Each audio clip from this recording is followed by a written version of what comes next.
Hi, welcome back to Marx Headroom. Well, here we are again. And I'm right now at the moment, I'm compiling a list of some thoughts that I had over this past week. But while that's happening here on my computer, let me share. I'm breaking a fast. It's a 5-day fast. I've worked out. I get a lot of questions about this, about my workouts. So I stop eating on Sunday night. I work out Monday, Tuesday, Wednesday, Thursday, Friday, and Saturday mornings, usually for an hour between 7 and 8 o'clock most mornings. And about 30 minutes of that is typically aerobic, and 30 minutes is weight training. And then on Tuesday and Thursday, I work out an extra hour, which is all just aerobics. And Sunday is just aerobics also. So, um, and then people ask me, if I, really truly don't eat during the week, and no, I do not. I will have coffee, and I will supplement my fasting period with some minerals to maintain my potassium, sodium. Some of that stuff can get out of whack if you're not careful. And so I take some electrolytes during the week to try to just stabilize, that concern. And I'll tell you, I think my awareness really peaks around day 3 and 4. And because of the intensity of my workout, sometimes on Friday today, I can feel a little run down. Although generally my mental clarity on Friday and Thursday and Friday on the fourth and fifth day is is really high. So I feel really good right now, and I'm closing in on at the end of the 5-day fast. It's around 2 o'clock on Friday, Halloween, October 31st, 2025. So it's been an interesting week. I've published 11 of the 20 books in this awakening series that I've been working on this a long time, and I've finally gotten organized and am cranking out some of this material that I'm publishing. If you're interested, I think the first two um, novels are pretty interesting in respect to personal development. And then I get into some areas of more how people connect with each other and provide, support over the network or through groups and so forth. But I think you'll find those if you're into consciousness. I think they're kind of characterized as consciousness um, focused novels, and it's kind of a different take on mysticism and spiritual awakening, as well as authentic human development. So some of the let me read to you some of the thoughts that came out of my compiling a multitude of ideas that I had come up with this past week. And the core narrative is the called the architecture of illusion. And you're learning this just as I am. In the moment here, the central theme is that the wealthy and powerful maintain control not through visible means, but by creating elaborate facades, digital society and mythology that obscures the true mechanisms of their influence while selling false hope to those seeking empowerment. And my series of books, interestingly, penetrates that narrative. I'm really it's wild that it points that out. But that's the interesting thing about some of the consciousness work that I've been doing has really helped um, develop a practical strategy for individuals, but not just individuals, but also in connecting individuals who are on this like-minded path, which if you're listening in, that may be maybe you. How the elements connect. It says digital deception layer, the social media observations about SEO and some of the email incidents that I've encountered in my life um, reflect that the infrastructure has a lot of control. The platform obviously has control. I mean, even President Trump has his own, platform where he can control, the narrative as well as who participates. And I think there's a number of wealthy people that I've followed over my history in the oil and gas business that I came in contact with who left industry to go into film and media, which ultimately, is about story and mythology and about trying to control the narrative. And they may have brushed on art and self-expression and beauty as a kind of a afterthought of their industrial and business dealings, and that may have led to the aggregation of all of those things. Just has been my pattern of leaving behind some of the oil business stuff that I've um, that took me throughout the world, interfaced with a lot of different cultures and people and industries over the years. But ultimately, through all that period, I was making very core human observations.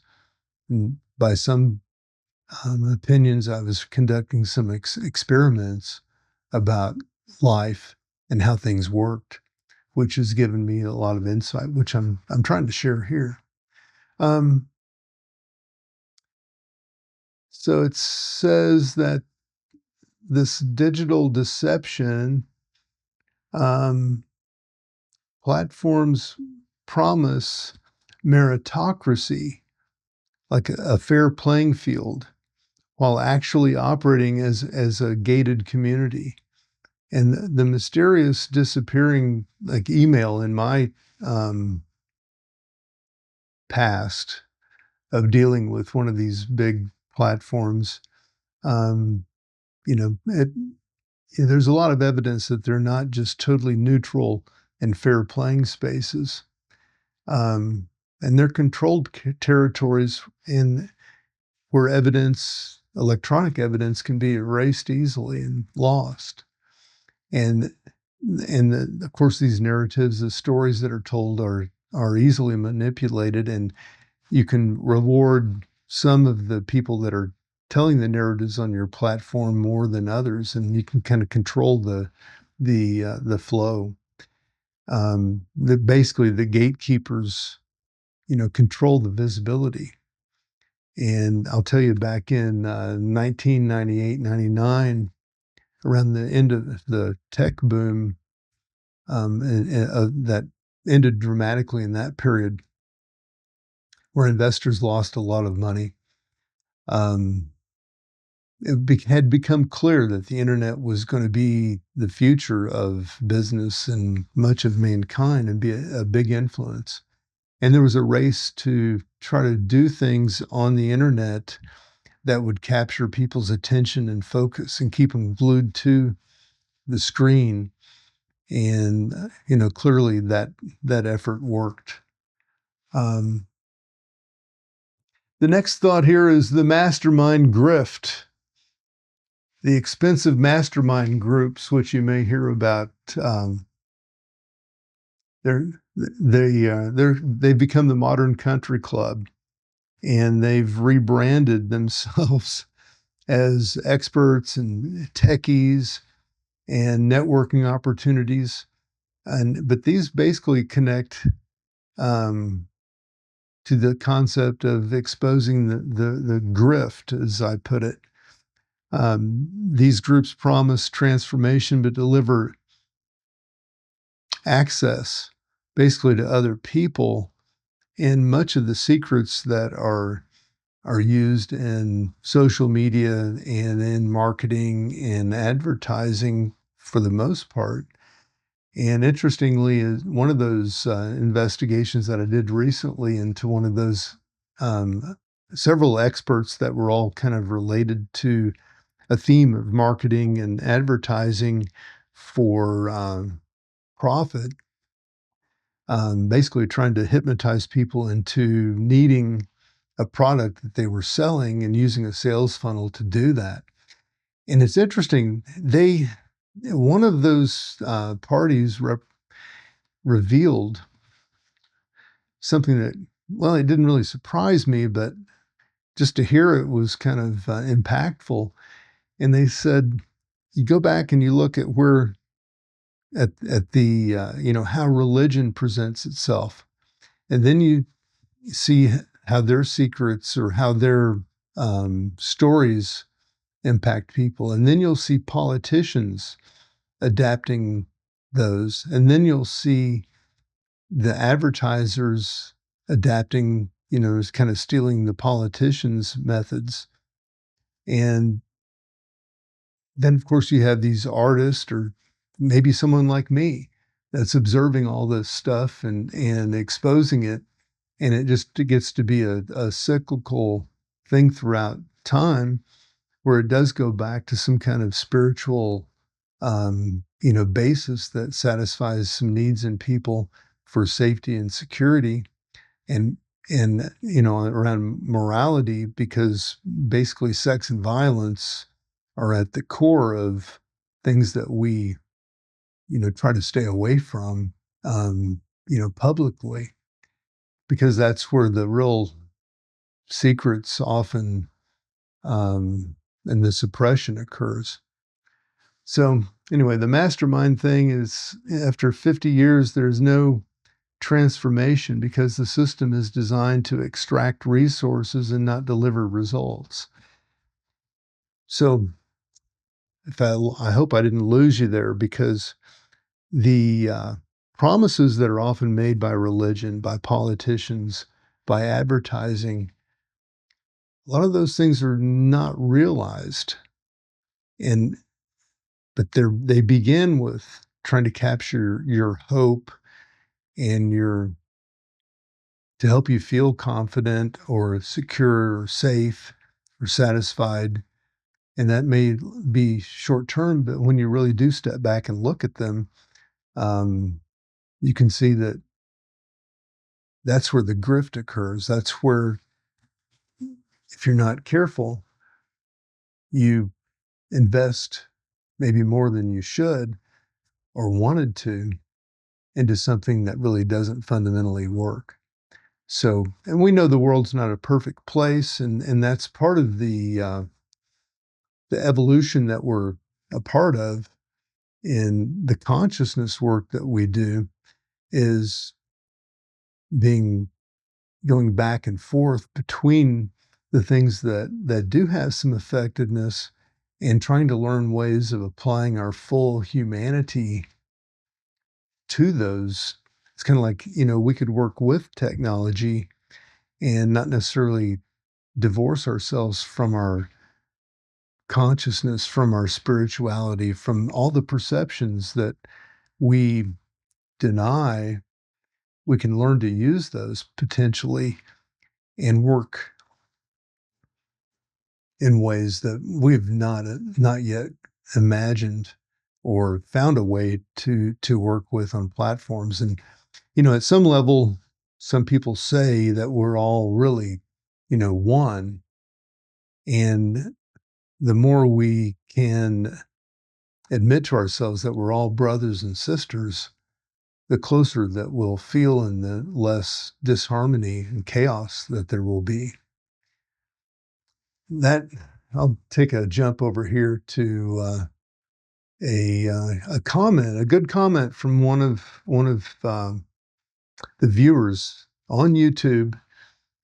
that listened to a short of the reading, a short video that I did where I was reading from probably the second book of the Awakening series, and they had mentioned that it seemed like what I was speaking of in that video reminded them of a man who I had not heard of before.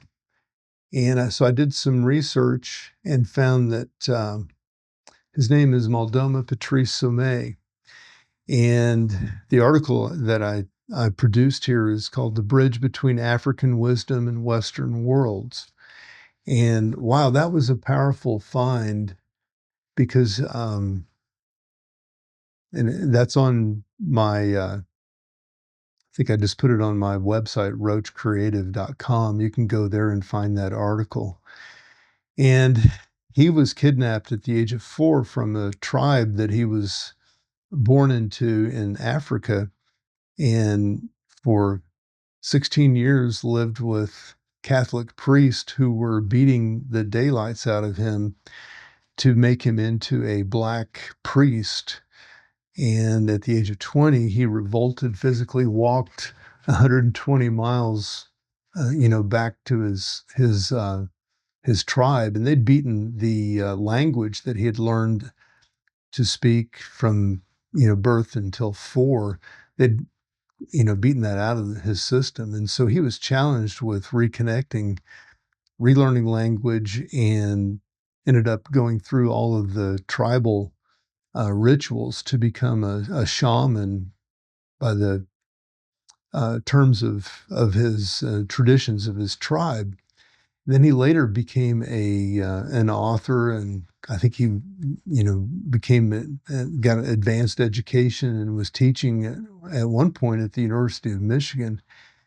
And I think he was, if I remember correctly, he was born in 1957 and died in 2020 or 2021. So from COVID, I think his immune system had been compromised. But anyway, his message was quite it sounded like it was quite well received, and he wrote some books. Ironically, one of the people that I connected with about 5 years ago was born into a royal family in Africa and was transplanted into Germany and became a medical doctor. And she had suffered a lot of this conflict between what she was feeling and what she was experiencing in the modern world, especially in a rigorous German society that had really challenged her system and continues to provide a lot of insight through the this kind of natural conflict between the human being and the traditions that have morphed over the years to basically provide a means for people to connect. And so that you might find that read a pretty interesting one. And it led me to, since the Catholic Church was involved in that process, it led me to also go back and look into their, most recently they had actually it was March 30, 2023, the Vatican formally repudiated the doctrine of discovery, which basically for centuries was used to provide moral justification for people coming in and dominating indigenous cultures. And so that's another powerful read if you're game for that. roachcreative.com. So this was something that's kind of funny. One of the groups that I worked with, it was a private equity group, a bunch of super, by modern terms, capitalist terms, successful, mostly men. I mean, this was a good old boy network, and they had not made any oil and gas investments, and that was one of their first um, investments in that. And so they put a lot of money into helping, me start an oil company. And I don't mean any disrespect, but the clarity that's offered from this view might be insightful for the common person to realize that there's some things that the common person is leaving on the table. And finding a way to unite spiritually and through consciousness and using some of the perceptions that we have in us is an individual process, but what may just be occurring is a chance for us to connect and really own some power that's been left on the table for centuries, if not thousands of years. And if we can learn how to do this, which there are several, I'll call them modalities or traditions that have prophesied or suggested that this at one time was occurring and it was lost, and we can regain this. So, but this potential to connect, ultimately, could be the real holy grail to solving some of the real problems that we have here on Earth between people and in using our Earth's resources, which, by the way, are quite bountiful. But so the the article that came back to me here, or the description, is called, the heading is "The Plastic Identity Parable." And I'll just read it. It says, "The dildo plastic identity story is a master metaphor. The elite craft, the elite people craft elaborate narratives about industrial power and sophistication, but their actual wealth comes from exploiting basic human vulnerability and shame, sexuality, secrecy, and primal needs. They're embarrassed by the pettiness of how they actually rigged the game, so they built these Baroque facades. And this applies to all modern grifts. The real source of profit is always from more mundane and the exploitation of a story that's being presented or sold." So what happened was there was a group that I ran into that had, many $1 billion in their portfolio, and they were, they'd talk business, and it sounded like a very complex set of factors that were operating in their brotherhood, so to speak. And it all sounded very complex. But when you really got down to understanding what they were about, and which I did, most of their wealth had been generated from plastics. And I didn't get into the details of, what cultures, these, large margins were realized in, but they were basically selling plastic sex toys to the masses at huge, huge profit margins, and were continuing to amass greater and greater and greater fortunes from that. And that seemed to be a secret that they were really embarrassed about, because they were leading with being owners of, this company and that company and this brand and that brand. And, the headlines and their at their, meetings with investors, they would very rarely, if ever, talk about some of the core sources of their great wealth.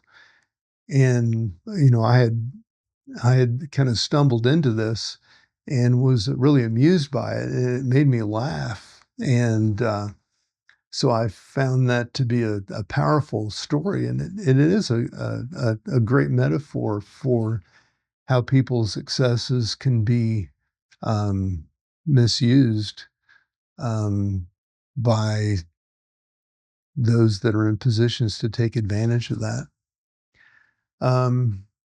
Also, my my ex-wife, who I had some time with this last week because I had some family around that brought us back together for an event last weekend. She said something. She was very, very, very smart lady, and she said something years ago that stuck with me because she observed how she didn't come from means, and I remember someone asking her because we were hanging out with some very affluent and some people that had been raised in very safe and secure environments. And I remember someone asking her what the difference was between the people that, we had been raised around and the people that we were working or living in our lifestyle around, um, mostly from my time in the oil business. And her remark was just right on. And she said, those people have time, their view of time. They're not in a rush. They feel like they have more, and to use a word that we use today, agency. I don't think she used that word, but they had more, um, they were more in touch, and their nervous system they were a lot more relaxed. And so the affluent have a calmer nervous system, I noted this week. And it explains kind of why the system or the divide exists between those that have and those that don't, is because people that don't get caught up in this sacrifice, the savior, the tragedy, the loss, the discomfort, and try to avoid that discomfort. And I know some wealthy people. In fact, I remember coming back from, I was around 30 years old, and one of these guys um, confided with me. He was kind of trying to be a little bit of a father to me and told me you needed to learn to eat stress like a steak. And what he was saying was not that you may hear about workaholics, and that's another thing, is to, live on the stress rather than, live your life and to try to avoid dealing with things in your life. But this person was quite evolved. And the secret there that he was conveying to me, and it has taken me years of reflection to understand the full context of how he intended this. But what it means is that you have to be willing, or you need to want to be open to the idea of encountering an obstacle that by common definitions or definitions that you may have been programmed in childhood to see as uncomfortable and as something that you'd want to avoid, almost like fire, like you wouldn't put your hand in the fire. But these were situations in life that were not truly, threatening your physical safety or security or health, but that were programmatically traditionally, handed down from, in the working class, from one working class to another working class, from to feel like you were being victimized and that you needed to stand up for yourself, for example, when standing up for yourself in that capacity was really just perpetuating this back and forth, this duality between justice and injustice. And it basically distracted you from going beyond and actually winning or gaining or having a chance to become an owner or an operator or a more dominant and successful person, to use the terms from that kind of game. So I'm not gonna say a lot more about that, but if you have some questions, I'd love to get some comments and open up that narrative further, because living with some discomfort, just like I do during the week for, this fasting that I do, um, it's not torture, it's not suffering, and it is different, obviously, and it keeps you sharp and in a state of for me, tremendous health and insight. So that nervous system divide is probably the core, or really, is, that's kind of the inner reflection of this, and the outer reflection is the division that we see, in the world, on an economic and material level. So I also made a note that I had a wakeboarding metaphor. I said after I drowned, I went out and bought a boat, and this is noting that that's a protagonist's journey, someone who experienced trauma, faced it directly, and gained the real mastery, and not by like buying artificial solutions or trying to work around, but just actually dealing with the trauma that I encountered. And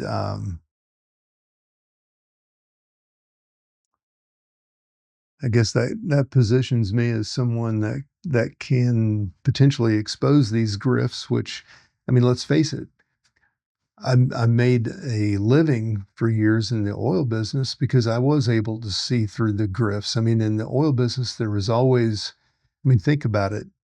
Well, you may have never been in the business, but if someone comes to you and they're telling you you can make a lot of money by drilling a hole in the ground over there, and it costs a lot of money to do that.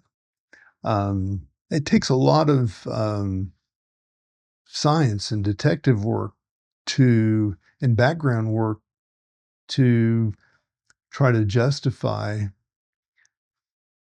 spending the money to drill that hole in the ground. And then once that hole is there, to try to determine how much oil and gas, if any at all, that you've contacted, is another set of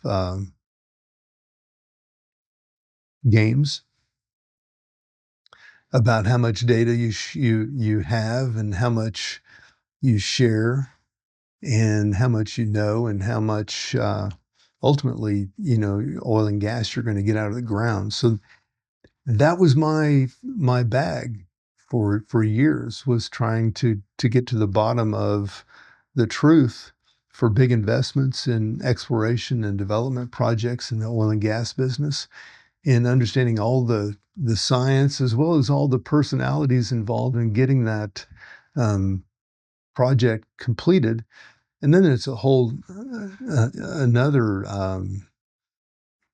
thing about trying to maintain some credibility with the organization that comes in and operates a project that has had some success. So my wakeboarding, um, I guess what I was getting out of that was that, I experienced this trauma, and um, and I dealt with it, because I think there's a lot of people that um, experience trauma, and they spend the rest of their life trying to lick their wounds, and they never fully recover from it. And in my case, the metaphor of, I did master wakeboarding, and I even shared it with a lot of people that were around me in my family and my friend community. Um, so I feel like it's a great metaphor, and it also, the chance to be able to say that you learned to kind of virtually walk on water after you'd been drowned is pretty powerful. And I found that it's interesting because I drowned and then I was struck by lightning not too far after that. So that's my near death. I also made a note about how as someone that fasts, I get around family sometimes during the week and I need to be around some of these people that were in town this week. So I went and I watched them eat to socialize with them and connect. And the interesting observation I'd made was that how we all eat together and we put all this stuff in our bodies, in a communal setting, and then we all go our separate way to get it out. Um, by going number one or number two, very privately and almost, very we have an entirely different state that comes over us when we're going to use the restroom, so to speak. But it also made me think about human behavior. If you study some of there's some psychology around this, but some observations that were made in the 70s with some of the naturalist movements that were going on. Man, places that lacked sanitation and the ability to really provide a civilized way to manage the number one and the number two, you could really see the breakdown in primitive in civilization and go back into a primal state of violent behavior and recklessness in areas of or in little group settings where that happened to be a circumstance that evolved, maybe like a concert that got um, had a weather event that isolated them and took out a lot of their facilities. You could find some very interesting dynamics around that. But I can't help but point out sometimes that, how we all hide our humanity. We wear clothes, we assume identities, which often are far from who we really are when we are naked, when we really do know what we want or need or understand the difference between those. And that's kind of where consciousness um, often begins. And it's so difficult to get to that point of awareness and truth. So, um, given all that input, there was a theme that evolved. And it says the most sophisticated forms of control operate by selling an illusion of access while hiding the true mechanism of power. The awakening comes not from buying into promises of transformation, but from recognizing that those who are selling the dream profit precisely from keeping it forever out of reach. So that positions me, it says, as the truth teller who can expose how digital platforms, social networks, professional services have become the new aristocracy, promising meritocracy, like you can earn this, while really operating with the same old exclusionary power structures, just with better branding and an algorithm based enforcement. Hmm.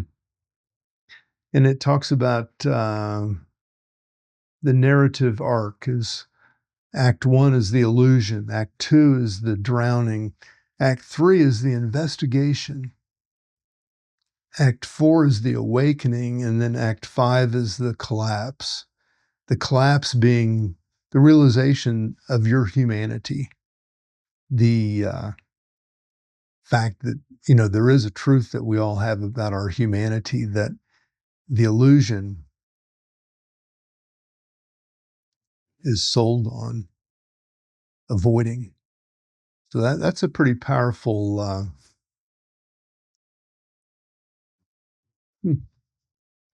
I'm impressed with what came out of the assimilating several thoughts that were, I'll be working out or I'll be driving or or typically I'm doing something and I'll make a note on my phone and come back to that and collect those for, in this case, a live compilation to share with you in Marx Headroom. So, trying to think if there was anything else that I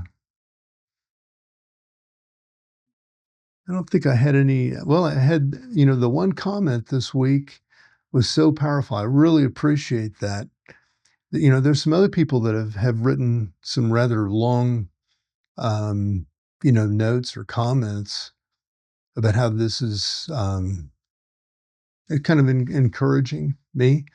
And hopefully I'm encouraging you to spend more time and space with yourself, with your feelings, the sensations and the observations that you make that may not necessarily have a home or a place yet in your life or in our lives. And that's where I think that ultimately that's where our power will come from, is by connecting and honoring these perceptions of the earth, of each other, and our connections, which I think are quite powerful. Obviously, there's one level of, of self-mastery, but to sustain that in the world as we operate with groups, family, tribes, cities, states, larger communities, it's going to be important for us to find a way to preserve the truths that we come to own within our own consciousness and our own ability to kind of transcend some of the old limitations that are used to, divide us and profit from the individual. I read something recently. It's a book. If you're interested, leave me a note, because it's a very good study that I had hoped would reveal information to help the common person have some agency and control over the data that's being collected on the individual. And it was organized, I think, by a Harvard or Columbia researcher. And I found it to be quite powerful, but it left me basically empty and just feeling like, hey, I just got a bunch more new data here that didn't really give me a solution. And so what's been happening with me more and more is I've had some solutions come forward, and that's that, we've often stopped short, with the monk or the individual, that's able to defy maybe medical practices or some physical, can run a 4-minute mile when no one else could before. But then suddenly everyone is, or not everyone, but a lot of people are running 4-minute miles. Overcoming the point here is, the self-mastery is one thing, but the one thing that we could really stand to benefit from evolving further is our ability to connect intimately. And I'm not talking about like sexually or financially, but I'm talking about really tapping into the knowing and the understanding of some of us can come together and we just have this connection that we have not learned to live lives around and honor. And I think within my lifetime, I would like to find more means of doing that. And that's part of the things I write about in my series of my long series of books around consciousness and our, kind of a fictional evolution of mankind and society. So I'm going to go break my fast here shortly, and I wish you all the best for another great week ahead. Marx Headroom signing off.